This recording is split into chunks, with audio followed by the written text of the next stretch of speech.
இன்றே டவுன்லோட் செய்து உங்கள் ஃபேவரட் ஷோக்களை என்ஜாய் பண்ணுங்க.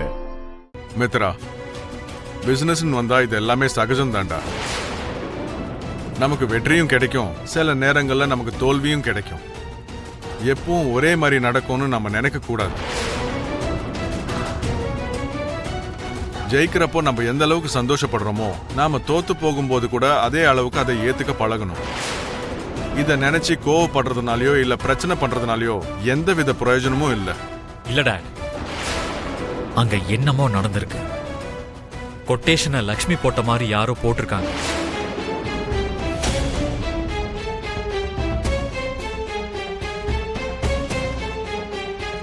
எப்படி இந்த மாதிரி கொட்டேஷனை போட்டாங்கன்னு எனக்கு ஆச்சரியமா இருக்கு. மித்ரா, ஒரே மாதிரி நிறைய பேர் யோசிக்கலாம் இல்லையா? நோ டாட், அந்த மாதிரி லக்ஷ்மி மட்டும்தான் கோட் பண்ணி நான் பார்த்திருக்கேன்.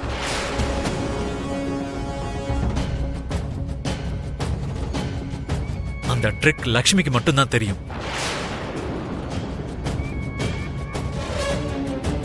இப்ப நீ என்ன சொல்ல வர மித்ரா?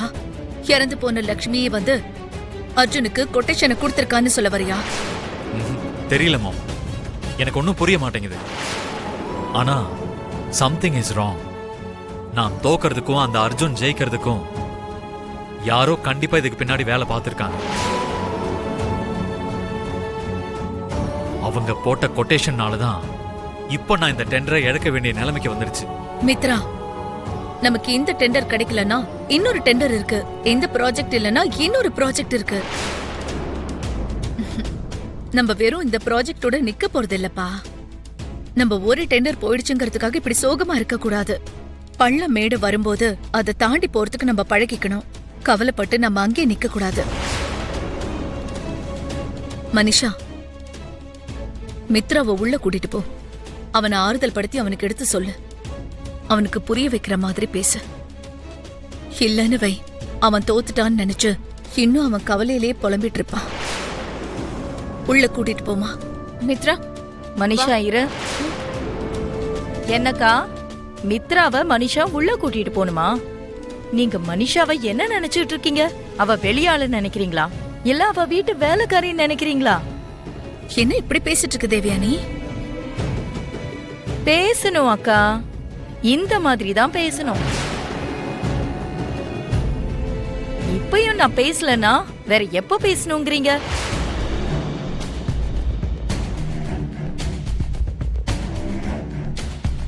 மித்ராவுடைய மூடு நல்லா இல்லனா மனிஷா சமாதானப்படுத்தணும். மித்ராக்கு ஆபீஸ்ல ஒர்க் சரியா நடக்கலனா மனிஷா அதை கரெக்டா செய்ய வைக்கணும். மித்ராவுக்கு கோவம் வந்தா மனிஷா திட்டு வாங்கணும். கடைசியில மித்ரா கல்யாணம் பண்ணிக்காம விட்டுட்டா மித்ராவுக்காக மனிஷா வருஷ கணக்கா காத்துக்கிட்டு இருக்கணும். இதுதானே உங்க எல்லார் கான்செப்டும்? அவங்க கல்யாணத்தை பத்தி நம்ம யோசிச்சுட்டு தானே இருக்கோம் தேவயானி.